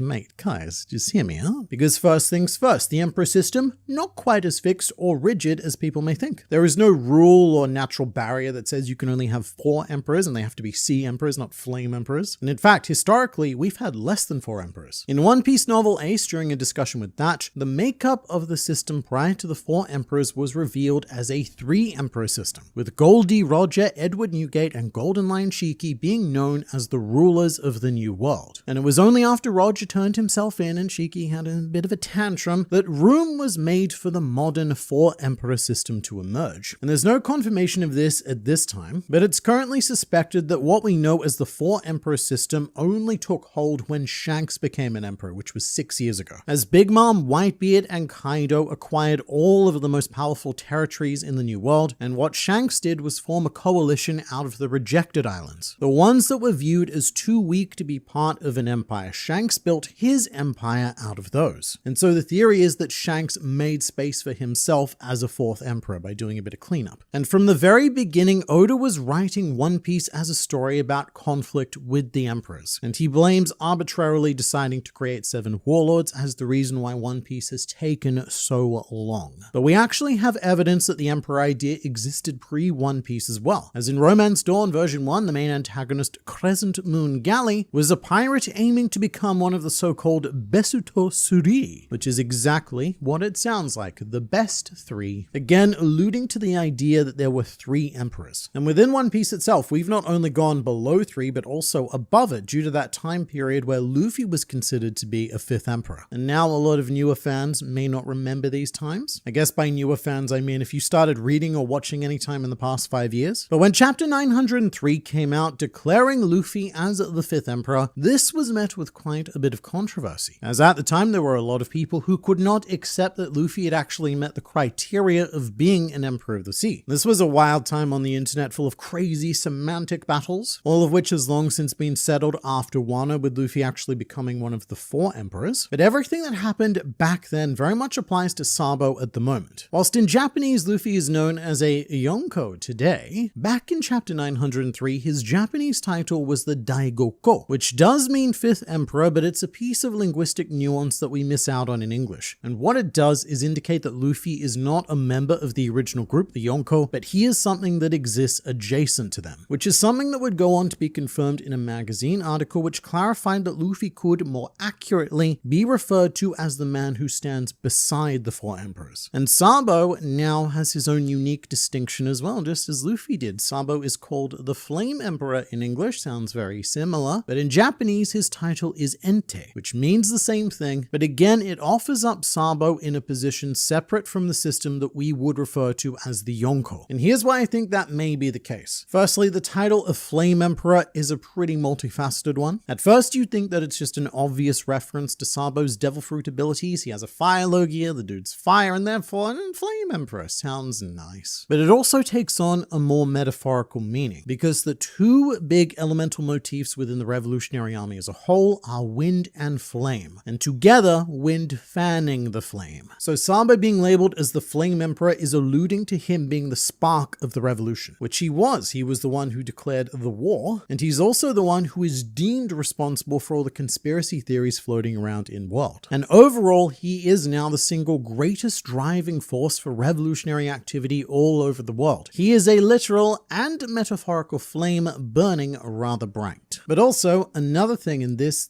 could just be me, but I believe that Sabo is labeled as the Flame Emperor as a direct contrast to Luffy. In chapter 1054, when the unnamed revolutionary dude is speaking through the megaphone, he says, "In the world of pirates, the Flame Emperor's brother has upended the old order. The times are indeed changing," which is directly referring to Luffy and claiming that this fight for the world is taking taking place on two fronts. You've got Sabo challenging the old order of the government, and you've got Luffy challenging the old established order of piracy, which together are the reason why the world is the way it is. And so if we're looking to perfectly contrast those two battlefields, if Luffy is an emperor of the sea, and the sea is like a lot of water and stuff, then Sabo is the emperor of the flame, the opposing element of water, and together these two brothers are upending the world order. And part of challenging that world order may be installing an emperor from an unexpected background with unexpected qualifications. Because, I don't know, maybe Sabo doesn't meet the criteria to become an emperor as we know it, but the whole point is that we're trying to escape those rules that we know and build a new world with new rules. So as for the established criteria of being an emperor, I don't know if it's necessarily that important. It's more about the theory of how Shanks became an emperor by how you carve space for yourself. And to me, Sabo has done that quite accidentally effectively with a current coalition coming from these newly freed world government nations. The countries that revolted during the Eight Nation Revolution are not affiliated with any emperor, nor are they affiliated with the world government, and what's happened is that we've started to create a whole new empire claiming Sabo as its leader, one which only has the potential to greatly expand as any number of the remaining 170 plus world government nations find themselves slipping into revolution. But also, when discussing the idea of Sabo becoming an emperor, I feel like a fairly easy wall to run into is the idea that, mate, surely only pirates can become an emperor. And to that I say, I don't know about that. Because yes, the four emperors have been referred to as the four strongest and most influential pirates specifically, but that's because they all happen to be pirates, not because it's necessary as a prerequisite. And even then, if anything, the four emperors have transcended piracy as we know it. And you can tell that because of how they all refer to themselves. Oda makes some very interesting deliberate choices here, with Big Mom calling herself the Queen of Totterland, whilst Kaido is the Governor General of the Beast Pirates, and Blackbeard has the audacity to label himself as the Admiral of his fleet, which is also what Golden Lion Shiki called himself during his reign, and Whitebeard, of course, was lovingly labeled as Pops. Meanwhile, current Emperor Buggy is referred to as the Chairman. All of these emperors no longer take on the mantle of Captain, they give themselves a new title. And in fact, the only two known emperors who still refer to themselves as pirate captains are Luffy and Roger, who also happen to be the two most unconventional emperors because they're the most pure of pirates. And if anything, the very concept of being an emperor is antithetical to piracy, because being an emperor, having followers and territory and all that, it becomes very logistically restrictive. You're not free at all, and from now until the day you die or get overthrown, life is a constant chess battle to maintain the empire you've built. And so there are definitely more natural pipelines of life to plonk a person who would excel in a position like this, a revolutionary ideology being one of them. Their aim is to change the world, and they are very actively invested in liberating, maintaining, and building individual territories. But even if we went with a more classical interpretation of an emperor, let's examine the words that led to Luffy being labeled as an emperor. But even more than the imminent meeting of world leaders, the people of the world buzzed with the news of young pirate Straw Hat Luffy, who dared to confront Big Mom, the Emperor of the Sea whose supremacy had gone unchallenged for decades. The newspaper stated that, according to reliable sources, Straw Hat Luffy already had 7 powerful crews under his sway, combining the authority of a captain with over 5,000 followers, the notoriety with both Ace and the number 2 of the revolutionary Sabo, the extreme charisma and leadership to assume impromptu command over the formidable trio of the evil Germa 66, the Sun Pirates, and the Fire Tank Pirates, the calculated strategic brilliance to execute the destruction of the Queen's castle, and the strength to defeat her officers worth 800 million and 1 billion berries. The result of this incident was clear to all. Straw Hat Luffy was victorious, and it was the arrival of the 5th Emperor of the Sea. So a couple of things here. The first is that almost everything that's said by the narrator here about Luffy, Sabo has an equivalent of. In fact, you could replace Luffy's name with Sabo and also a couple of other nouns, and it would still sound quite convincing. Luffy confronted Big Mom, an Emperor of the Sea, a power that had gone unchallenged for decades, while Sabo had confronted the world government, a power that had gone unchallenged for centuries, and he came out of it victorious. Luffy managed to unite 7 powerful pirate crews as his grand fleet, and Sabo has done something similar, as after the erasure of Lelucia, Sabo now has exactly 7 countries united behind him from the 8 Nation Revolution. Meanwhile, it was Luffy's strategic brilliance that was said to cause the destruction of Big Mom's castle, a building shaped like food, and it was said to be Sabo's strategic brilliance that caused the destruction of the world nobles' buildings containing actual food and leading to their famine, as well as causing the destruction of their fancy hoof symbol. In addition, Luffy took on 2 officers of the Big Mom Pirates, and Sabo took on 2 Marine Admirals, etc. It doesn't matter if it's actually true. What matters is that that is what's being reported. And really, it's as if Sabo read the narrator's speech and used it as a step-by-step guide. And so I would imagine that Sabo's next bounty is very much going to reflect that. Because another wall I predict is the inevitable, but man, on the internet, Sabo only has a bounty of 602 million berries. That is nowhere near enough to be considered an emperor, and I do agree with that. Bounties are not power scaling, but they do represent threat levels. And no emperor is threatening at only 602 million berries. But after everything that Sabo has done, and more importantly, everything that he's been falsely accused of doing, Sabo currently has a new bounty out in the world that is currently unknown. And I would be shocked if his new bounty wasn't close to that 3 billion berry range. Not because he's necessarily worth that, but because of all of the things that have been attributed to him. And especially because the 5 elders even know a little secret that Sabo has seen Imu, and is therefore even more of a threat to the world government than all of the false accusations make him out to be. And what gives me the most confidence in terms of Entree's grand bounty pour Le Sabo is that it's reported that he is now so popular that he may have even more influence than Monkey D. Dragon, who I will remind everyone is considered to be the world's worst criminal and likely has the highest bounty of any living character in the series. So if Sabo exceeds Dragon's threat level, then we are looking at potentially unfathomably big numbers. Not that numbers alone make an emperor, no matter how big they be, as shown probably by Dragon, but more tangibly by Mihawk, whose current bounty is higher than 2 of the current 4 emperors. And there's also no one person, one factor, or one body that decides whether or not someone is an emperor. I often see the misconception online that the world government are the ones responsible for officially crowning a pirate as an emperor, but I think this is from people getting a bit confused with the warlord system, because it would very much not be in the world government's best interest to hype up their enemies. Warlord titles are granted because theoretically the world government controls warlords, but becoming an emperor is more to do with global consensus and natural public impression. But on that note, if there was one person who could theoretically crown an emperor, then that person would be Big News Morgans, because if he publishes a big newspaper claiming that someone is now an emperor, then that is going to be taken quite seriously by the rest of the world, provided that that person has the CV of notoriety that we've already explored. So what I think this comes down to is if Morgans has published the Flame Emperor title, then I think this is as good as done. And we have no hard confirmation that he did, but when Sabo returned to Momoira Island, Emporio Ivankov calls him Flame Emperor Boy, a name that he must have heard from somewhere, and given that he wasn't present at any of the nations adopting that title, it's likely that he read it in the World Economic Journal, and if so, then this world has already given birth to another 5th emperor.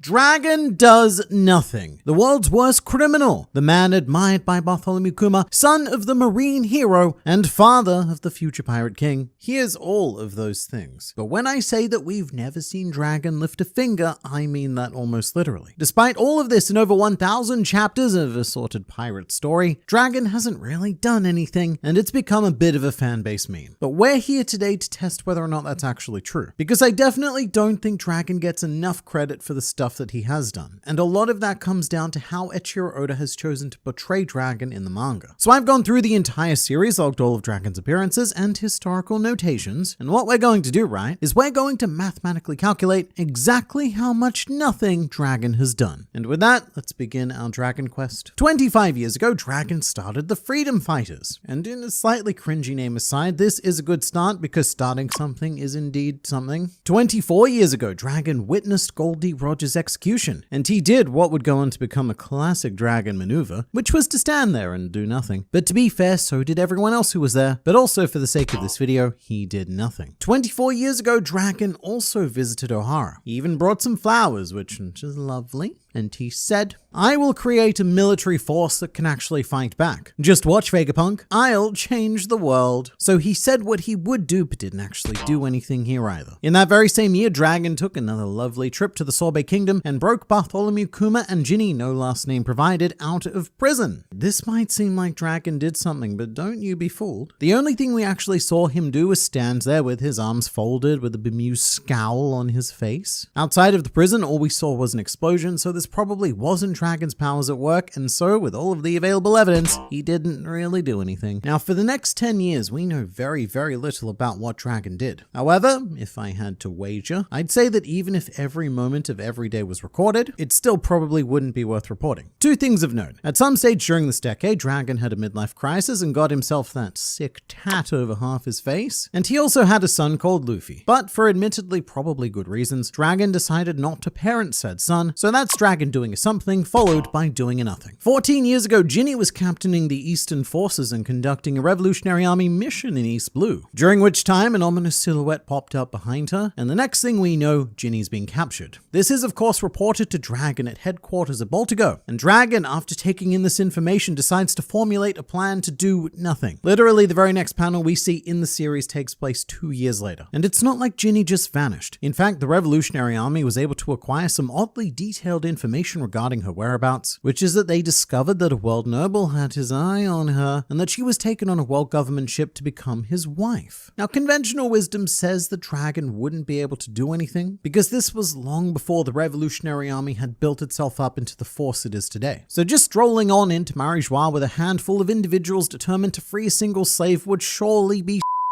correct? I mean, that's exactly what they eventually did during the Revery, but we'll get there. And I would have accepted this if not for the existence of Fisher Tiger. He climbed up the whole red line barehanded and launched a one-man attack on Marijoa. In Jinbei's words, he insisted on setting himself apart from humans. He rose up and broke a great taboo by attacking sacred Marijoa all by himself and freeing the slaves. But if I did want to make another excuse for Dragon, then what I'd say is that Fisher Tiger attacked Marijoa 15 years ago. So 1 year before Jinny was captured, which works both for and against Dragon. The way it works for him is that perhaps after this event, the world nobles reassessed the security of the Holy Land and made it theoretically impossible to perform such an attack again. But the way it works against Dragon is because it's existing proof that a raid on the Holy Land can work. And not only that, it can succeed with a hell of a lot less tactical know-how and firepower than the Revolutionary Army possessed 14 years ago. Remember, Fisher Tiger was one man, not a particularly strong man, and he was one man without a plan, no plan. He just went in there and started messing shit up. And Fisher Tiger didn't even have any super special powers either. He wasn't a fruit user. He wasn't able to teleport like a certain Kuma. So in my opinion, Dragon well and truly did nothing. Skipping forward 12 years ago, Dragon witnessed the burning of the Great Terminal. He's even on the cover of the chapter where it happens, which I think just displays the Dragon we know best, just sitting, chilling, watering his snail phones. However, this is one situation where he deserves a lot of credit. While I guess it's still technically unconfirmed, Dragon is almost certainly the one who blew a path through the flames of the Great Terminal and saved who knows how many lives. But in addition to that, he also went out of his way to save Sabo. And by out of his way, I mean he left his ship on his own, seemingly just to save Sabo. Ivankov even gets annoyed at Dragon, saying that he's late, bad Dragon, but he's late because he did something, in this case 2 somethings. So 12 years ago was a pretty great time for Dragon-based activity. 4 or so years later, Bartholomew Kuma announced that he needed to leave the Revolutionary Army in order to find a cure for Jewelry Bonnie's disease, the sapphire scales. And what's very important about this is that Kuma did find out the name of the disease before he had to resign. He also found out that there was no known cure. That's why he had to do the leaving and the searching. And he tells Dragon, his boss, he tells Dragon all about this, and Dragon does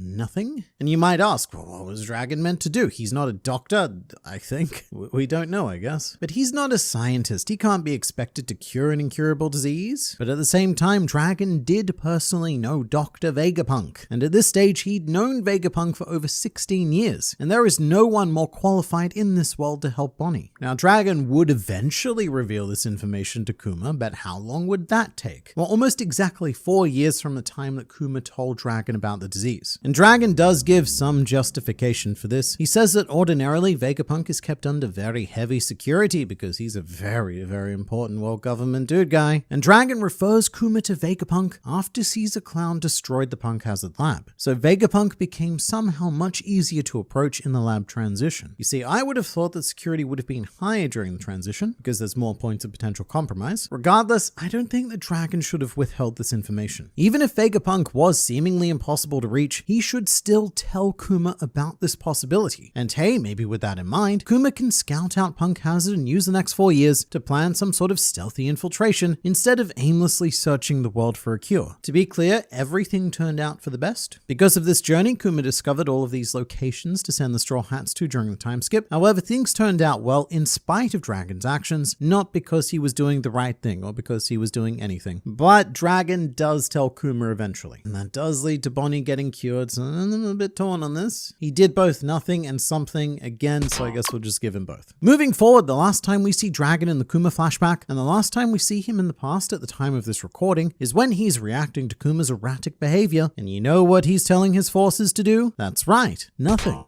He says that Kuma has his reasons and to not go after him. So now Dragon's philosophy of nothingness is spreading down to the others. Which takes us to 2 years ago in Logtown, which is when Dragon is first introduced to us in chapter 100, and he enters the series with a big bang. And again, this is unconfirmed, but it was almost certainly him who caused all of the strange weather phenomena that saved Luffy from being executed by a clown. And Dragon did go so far as to engage in the closest thing we've seen to a fight to date, which was to restrain Smoker from well, I'm not actually sure what he was planning on doing. He had his jitte out, but what was he going to do? Just sort of smack Luffy with it a couple of times? Doesn't matter, we'll never know because Dragon, he stopped it. Dragon got into a minor physical altercation for the sake of his son, and that is a definite did something. Dragon also says some very ominous words, which are, "The world is waiting for our answer." And going forward, that quote could not be more appropriate, because at this point in time, we as readers have spent over 1,000 chapters waiting for your answer, Dragon.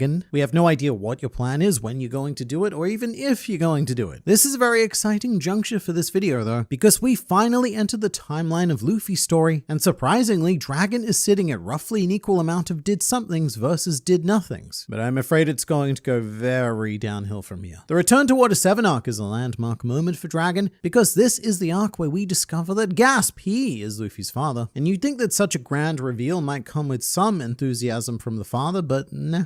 We actively see him leaving the Revolutionary Army control room where all of the stuff is happening so that he can go outside and poetically muse to himself. Live as you wish, Luffy. There are times in history where it takes a will such as yours, together with chance and coincidence, to make people question the world. The day will come when we shall meet. And it's lovely. There's some nice words happening there, but he's not doing anything. He's essentially taking a smoker. One of the Revolutionary Army officers even asks where Dragon is going. He's just like, I'm gonna go get some air. You guys have got this. I believe in you. And this is why people think that Dragon does nothing. Because in so many of his non-flashback appearances, he's actively avoiding doing any work. So this is a definite moment he did nothing. And he also continues the trend of telling his subordinates to do nothing. One dude is feeling pretty good because of a Revolutionary Army victory in North Blue, and Dragon just snaps back with, "Don't rejoice over victories. This is war." So as soon as he spots his officers doing anything, he's like, "Excuse me, what's this? Are you doing something?" Well, stop it. Moving to the Paramount War, this is still the biggest event that's ever happened in One Piece to date. It involved a rather large amount of the planet and almost all of the characters we'd come to know and love getting together for a big old punch fight. And Dragon was, well, he was obviously not here or doing anything else at the time. The Paramount War was published in 2010, so I imagine that Dragon was busy catching up on all of the television of that era. You know, you got your Boardwalk Empires, your Walking Deads, your Victoriouses, all of the classics. And when we catch up with him after the war is over, what we see is him having a bit of a chat with Ivankov on what we've established are his well-lubricated snail phones. You get where we're going here though. For this appearance, Dragon is doing nothing again. However, in this appearance, there is some promise of a thing because Dragon goes on to mention that a council of executives from around the world will be convened soon. The death of Whitebeard has destabilized the old world order. The government's machinations are all in disarray, and he's not wrong about that. And you know, this really would seem like the right time to strike, to initiate some sort of revolution via the use of some sort of army, whilst your enemy is in the weakest position perhaps in the entire history of their organization. But then I guess Dragon realized that there were 4 whole seasons of Victorious because he did nothing for 2 whole years. He procrastinated gathering this council of executives, and he waited just long enough for the world government to initiate a global draft and replenish its military forces, completely restock its admirals, and renew renew its fortifications. One of the biggest questions I've always had about the Revolutionary Army is why they didn't attack Marijoa whilst this was happening. I guess that'll all be revealed in the grand plan. Maybe attacking Marijoa isn't even part of the grand plan, but it just seems like such a good moment of vulnerability, you know? You've got 100,000 Marines, all Marine Admirals, Garp and Sengoku, all of them busy down there, struggling to bring down Whitebeard. So apart from the Holy Knights, there are no defenses for Marijoa at all. There could not possibly be a better time to attack than now. But he didn't. In fact, Dragon chose the exact opposite timing to attack. He sent people in during the Revery, when Marijoa was the most heavily fortified it ever gets. But look, we genuinely don't see Dragon again until the Zoark, and what we see is him sitting and reading some documents and such. It looks very important. But really, he's doing even less than usual, because at least he usually stands. This sitting Dragon is a whole new degree of does nothing. To Dragon's credit, he does finally call the Assembly of Revolutionary Leaders, you know, that thing he said he was going to do 2 years ago. But this is Dragon's first post-time skip appearance.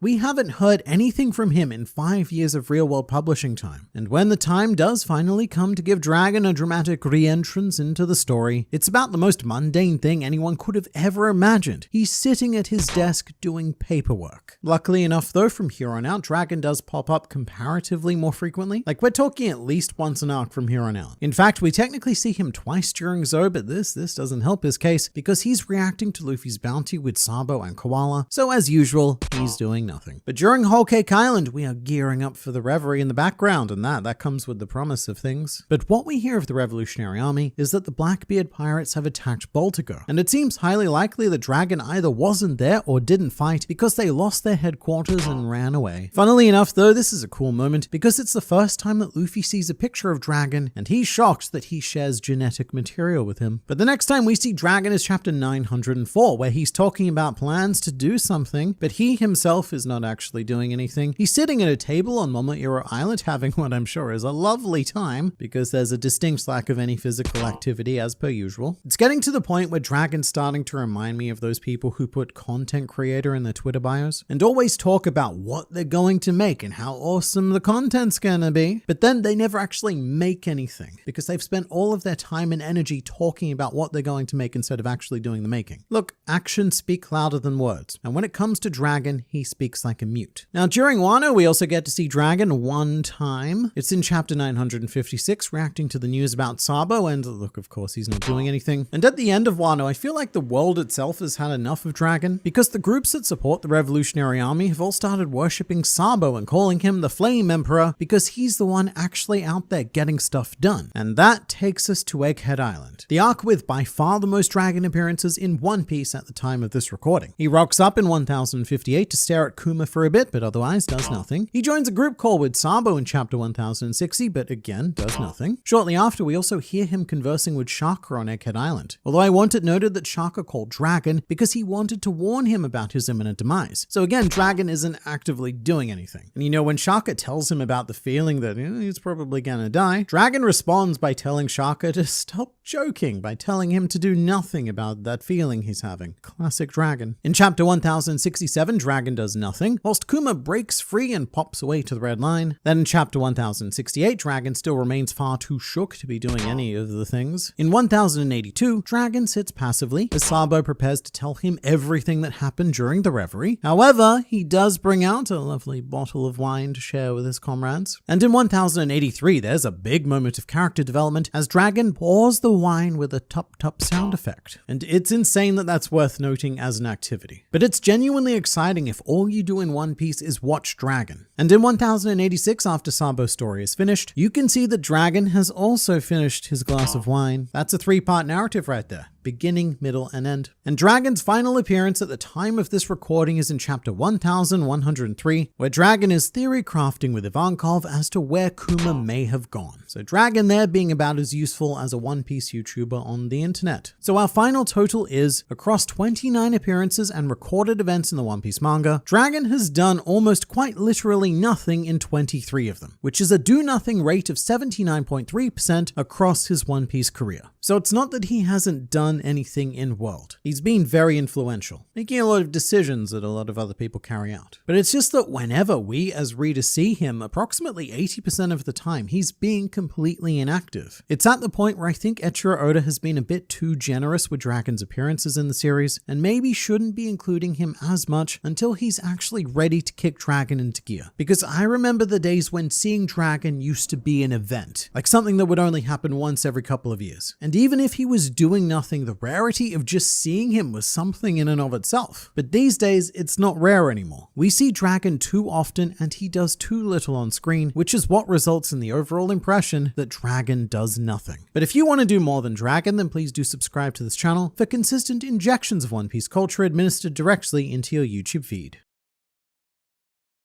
Miss Jinny is a very special One Piece character. She doesn't just exist so that Eiichiro Oda can emotionally milk you like the moist cry cow you are. No. Jinny is one of the most important people who has ever been born in this fictional world, and every moment of modern day One Piece has been framed by her impressive and unbelievably large legacy shadow. Be it God Valley, the Straw Hat separation, Vega Punk's message on Eckert Island, the Vega Punk satellites themselves, and even the upcoming Dawn of the world. None of that would have been possible without Jinny. And the first thing I should really say about Jinny is that, special though she may be, she does fall pretty admittedly perfectly into the flashback trope, which isn't a bad thing. The word trope, it often has very negative connotations, but that's only if you use a trope badly, in which case it often becomes a cliche. Oda writes flashback characters inherently differently to his modern day characters. They tend to appear as more infallible archetypes, designed as solid walls of willpower to inspire the characters whose will they go on to inherit. And this is also done because these characters are portrayed through the perspective of the memory of the person having the flashback, which is generally someone they were very close to, and so they remember them very well. Oftentimes, our tragic flashback figures are presented as almost embodiments of perfection, empathy, and compassion, and characters that don't really have any flaws. There are, of course, exceptions to this. Think Belmess slapping Nami is a good case of a flashback character being shown to have a very human flaw. But for the most part, our precious memories are very idealized figures, and that's exactly why they're painted this way, because flashback figures are presented to us through the memories of those who they were most important to. Quite literally in the case of Kuma and Jinny, actually, everything we see of Jinny is given to us through the framing device of Bonnie viewing Kuma's literal memories. Even the stuff he wasn't there for, like Jinny being abducted in East Blue, so that is a very impressive memory. But the reason why I bring this up is because Jinny is a particularly potent exploration of this. Jinny was designed by Oda to be a perfect memory. Everything we see of Jinny is perfect because that is how Bartholomew Kuma saw her, and anything that would damage that perception is censored, such as Oda very purposely never showing us Jinny's face during her death scene in the church. We do get a glimpse of her hand and her foot, both riddled with sapphire scales, enough to trigger the imagination into conjuring an image of what it was like, but we're never directly confronted with the reality of Jinny's final moments. We're only ever shown Jinny at her best because that is how Kuma remembers her, and also because this was out of respect for Jinny's last wishes. After escaping from the Holy Land, she contacts the Revolutionary Army and says, "I'm back, Kumachi, back to the lower world. I got sick. See, they didn't want me anymore. They dumped me off. Lucky me, huh? I really wish I could see you all, but this is me saying goodbye. I'm sorry, Kumachi. I'm dying. It won't be long now. I appreciate your concern, but don't come looking for me. And Kumachi, just remember, I'll always love you." Jinny didn't want Kuma to see what he'd become. Jinny wanted Kuma to remember her how she was. And even when Kuma's staring at her dead body, all he can think about and all we are shown are the moments of Jinny at her happiest. And this perfect memory idea was illustrated in chapter 1098, an extremely unique chapter in One Piece history, as the art style for this chapter is a little bit different and unintentionally brilliant. In 1098, for the first time in One Piece history, Eiichiro Oda did not finish drawing his pages in time for publication. And in cases like this, Weekly Shonen Jump does not delay the publication, they just run with what they have. And some manga are more affected by this policy than others. Jujutsu Kaisen is probably the best modern day example. The author Gege Akutami had frequent health issues and often had to submit unfinished pages that were then completed for volume release. And Hunter x Hunter would be the other most prominent example in manga history. But here's the thing about when this happened in One Piece. Because it had never happened before in 26 years, a lot of weekly readers actually thought that this was a stylistic choice being made by Oda, that we were stepping into such a deep, dark part of Kuma's memories, that this vision was becoming more sketchy and blurry as a result of Kuma's emotional trauma. And honestly, I do think that works well enough as an explanation. If any chapter chapter had to be submitted in this state, this is the perfect one to do it. Although we do know that it wasn't on purpose because it was published with an apology from Eiichiro Oda, and the art has been subsequently completed and released in volume 108. However, for those of us reading weekly, it oddly enhanced the experience of Jinny's final moments, in a way that no other flashback character has had, and in a way that no one will likely ever have again because it was a mistake to begin with. However, Jinny's overall impact on One Piece is far greater than one tragic scene in one tragically drawn chapter, and she's one of Oda's most well thought out flashback figures, which can be seen right from her introduction. One idea that I strongly advocate for in a lot of my videos is the idea of food theory, which is Eiichiro Oda telling us everything we need to know about a certain character through their relationship and interaction with food. And that's because in One Piece, food is often equated directly to life. So how one interacts with food tells you how they value life. As a quick example, Helmeppo stepping on Rika's onigiri during Shellstown tells us that he is a wasteful, inconsiderate man who doesn't understand or care about the true value of life. Whilst Mr. Swordman Zoro eating that same dirt-riddled, ruined onigiri tells us that he is a very grateful and considerate person who very much values life in whatever form it comes. So one of the quickest and most effective tools that Oda has to make us like a character is to draw a scene of them eating. And so Jinny is very purposely introduced in quite a Luffy-like way, eating meat straight off the bone with a big old smile that only looks small in comparison to the mega face of Emporio Ivankov standing next to her. But we don't feel the true power of this until the next chapter, where we have a scene of Kuma and Jinny eating together, and Jinny starts breaking down into tears of happiness because she's full. Jinny's been a starving slave her whole life, and now something that most people would consider fulfilling a basic human need makes her the happiest she has ever been in her life. It's not just about making us like a character though. Jinny's relationship with food in particular is used as a through line for Kuma's story. One particularly touching moment is when Kuma's giving Bonnie a bottle of milk and she's labeled a quote champion drinker, which makes Kuma think back to how insatiable Jinny was. And it even makes Kuma cry because it's like a piece of Jinny is still alive and well within Bonnie. It's a very lovely bonding moment between father and newborn baby. And one of the most memorable events that occurs later on is Bonnie's pizza party. One of the happiest moments of her life where she looks very Jinny-esque, right down to the stars in her eyes. And it's such a joyous occasion that even Kizaru is having an uncharacteristically good time. But all of that only works because of Oda's fixation on implementing food theory with his characters. To bookend Jinny's memory, the last time we as readers see Jinny's face before tragedy strikes is a close-up of her with a bone in her mouth, just like the first time we saw her. She's also quite emotionally simplistic. Child Jinny shared so many Luffy qualities that it briefly ignited a crazy and stupid theory that Jinny was Luffy's mother and that Bonnie was his sister. Thankfully, that didn't turn out to be true because I'm not quite sure how Oda would have sold a romance with Dragon, but he did do quite well with Jinny and Kuma. This is worth pointing out because Oda is generally not a big fan of writing romance in any incarnation. At all times, he tries to keep in mind that his readers are mostly teenage boys, and in the early days of One Piece, what that meant was that romance more or less didn't even exist in the One Piece world. However, over the decades, Oda has matured. He's gotten married, he's started a family, he's felt the feelings, and so he's been pretty consistently working small elements of romance into One Piece without ever really committing to it. And Kuma and Jinny are a fantastic example of this because after they reach a certain age, Kuma starts asking Jinny to marry her at every given opportunity, and Kuma always refuses, which is quite sad because it's not that he doesn't want to marry Jinny, it's because he's well aware of his Buccaneer blood, and he doesn't want to curse Jinny with that should they have a child together, because that's what happened with his parents. His father had Buccaneer blood, his mother was a regular human, and that ended in a big old tragedy for all of them. So by keeping his legal distance from Jinny, Kuma believes that he is guarding her from an inevitable fate of pure misery, although unfortunately she would go on to experience that and worse regardless. But it's a very clever writing solution by Oda here. He can't just ignore the idea of romance altogether, but he's come up with a feasible reason for why things never really developed. Although I'd also argue that what he's trying to do with Kuma and Jinny is portray an idea of love that goes well beyond romance. Kuma and Jinny don't need to be shown kissing and smushing their faces together on screen for us to know how much they deeply, deeply care about each other. But we should also recognize that this is Oda smithing a very special knife to just stab and twist into our insides. Because after years of asking, Jinny did eventually get married. However, it was forcibly married to a world noble after she was abducted. And I think that a lot of authors in this situation would have been tempted to have Kuma and Jinny get married during the happy times, regardless of the incoming tragedy. But Oda is an author who is incredibly keenly aware of contrast. And there is a massive contrast contrast between Kuma, the pure and true love refusing marriage, and the unknown world noble with the twisted and not at all love forcing marriage. It's just another in a large pile of elements that Oda uses to separate Kuma from the world nobles, as well as to make Jinny's tragedy hit that much harder by taking her dream and corrupting it into a nightmare. I've started to say this a lot more after this flashback in particular was published, but Eiichiro Oda, as much as he is seen as some grand champion of optimism, is an absolute master of engineering horrible despair. His mind is just so capable of working in very troubling ways. Although some fans do read a platonic layer between Kuma and Jinny, primarily because of the shirt she starts wearing at the age of 21, hilariously implying that Kuma may have sister-zoned Jinny, although this is more than likely a reference to nuns due to Kuma's Christian saint motif. And because Jinny resides within a church, she's given that as well. With sister being more like how nuns refer to each other, although Jinny does display very sisterly qualities as well. Jinny does recognize that even though Kuma is bigger and stronger than her, she is 4 years older than him and does feel that need to protect and provide for Kuma, which as she grows up turns Jinny into quite an abrasive personality. There's quite a distinct switch from Luffy-style innocence to a more Nami-style cynicism, and to the people of the Sorbet Kingdom, Jinny appears to be an unsympathetic, money-driven grump because she's constantly trying to limit the amount of time and space available for Kuma to perform his healing miracles. But that's because she's doing what she can to protect Kuma, knowing that all of the pain he takes away from others has to be borne by himself. The elderly of the Sorbet Kingdom view Kuma's abilities as a blessing, as does Kuma himself, but Jinny sees his devil fruit abilities equally as a curse. And this hits pretty hard when you see just how much Kuma suffers as a result of taking away the aches and pains of the elderly. It results in the creation of a pain bubble almost the exact same size as the one that Zoro had to endure in Thriller Bark, and Kuma does that on a weekly basis. And as much as that physically destroys Kuma, it mentally destroys Jinny as she falls to the ground crying during every session. And I think that she feels a fair bit of direct responsibility for that, because Jinny was the one who orchestrated the plan that resulted in Kuma eating the pawpaw fruit to begin with. However, even though her time in the series was quite short, Jinny is one of the most important people who has ever been born in this world. I often credit her as being the single most responsible individual for the God Valley incident, as Jinny discovered the prize as being awarded for the native hunting competition by wiretapping snails and then rebroadcasting this throughout the world with the hope that, quote, maybe someone heard it. And someone did, many someones. And not only did it lead directly to her liberation, but also the defeat of Rocksteady Zebek, completely changing world history as we know it. And Jinny's impact following that also shouldn't be underestimated, as she was given a 190 million berry bounty by the world government, so they saw Jinny as almost twice as much of a threat as they saw Luffy after he defeated Crocodile. And Jinny was also worth more than a big chunk of the worst generation were pre-time skip. She was a pretty big deal, but the brilliance of Jinny isn't seen through her actions or her impact on Kuma or even with the legacy of Bonnie. The legacy of Jinny is well and truly still alive in this world, not just through Bonnie, but Jinny lives on through the work of Dr. Vega Punk. Vega Punk studied Kuma's memories, and he based his mission for world peace around everything that is Kuma. That's most obvious with the Pacifista, but what's a little bit more subtle is Jinny's inspiration. Vega Punk took on Jinny's qualities for his own satellites, with Atlas's appearance being heavily inspired by Jinny taking her hairstyle, and Atlas in particular embodies Kuma's memory of Jinny as a child, hence why Atlas is a giant child. And Atlas is also the aspect of violence, with Jinny being known to be quite quick to anger and violence when she was a child. And you can also see quite a lot of Jinny within York. They both have the same smile, they both got freckles under their eyes, and York was chosen to be the aspect of greed and avatar of gluttony, which was Jinny's favorite vice to indulge in, as well as one that she passed on to Bonnie. Plus, when Jinny grows up and joins the Revolutionary Army, she also adopts a pair of goggles like York has. And I'd also add Lilith into this discussion because she does strongly resemble older Jinny. However, I'm not sure if this is as intentional as Atlas and York. It's quite likely that Lilith and Jinny look alike because they both share Oda's very standard female design. Although I will say that Lilith is the Vega Punk who's most concerned with money, which was a trait that Jinny displayed, but only because of her concern for Kuma. And I do have a fair bit of trouble connecting the idea of evil to Jinny, but also in the end, Lilith is a much more playful idea of evil. And there is definitely something to be said for the idea that Lilith is now the one with a mission to set up a lab to fix Kuma, which is a very Jinny legacy to inherit. After Kuma took his weekly dose of pain bubbles, Jinny was the one sitting by his side and nursing him to recovery, and now Lilith is the one by his side, scientifically nursing him back to humanity. So the legacy of Jinny continues to live on in exactly the way she would have wanted it to, by caring for Kuma. In fact, it's quite a vicious cycle of care, with Jinny caring for Kuma, then Kuma caring for Bonnie, who was what remained of Jinny, and now we're on to Lilith, who was potentially inspired by Jinny, caring for what remains of Kuma. So I do think it's quite plausible that Vega Punk modeled all of his female satellites on Jinny in their respective ways. And not only that, but the culmination of Vega Punk's life was also inspired by Jinny, because something that I don't think many people pick up on is the influence that Jinny's God Valley actions would have on this world 38 years later on Egghead Island. Again, Jinny's plan was to broadcast the truth of what was happening on that island to anyone who would listen, mainly the prizes, and to kickstart the hope of someone appearing on the island to change their fate, which worked. And so it's not all surprising that Vega Punk used that core concept and did the same thing with his Dead Man switch, activating a global broadcast to reveal the truth of the world that he discovered in the hope of changing the current trajectory of history. I'm not saying that Vega Punk wouldn't have been smart enough to do this without having seen Jinny do it in Kuma's memories, but when a writer executes the same idea twice in the same arc with the same themes, it's likely because there's an intention to have them linked. And at the very least, Jinny has had one of the greatest effects on the world because her actions saved Bartholomew Kuma, whose actions saved the Straw Hats, whose actions are eventually going to save the entire world. And every moment of modern day One Piece has actually been framed by the hopes of an optimistic child slave longing for liberation.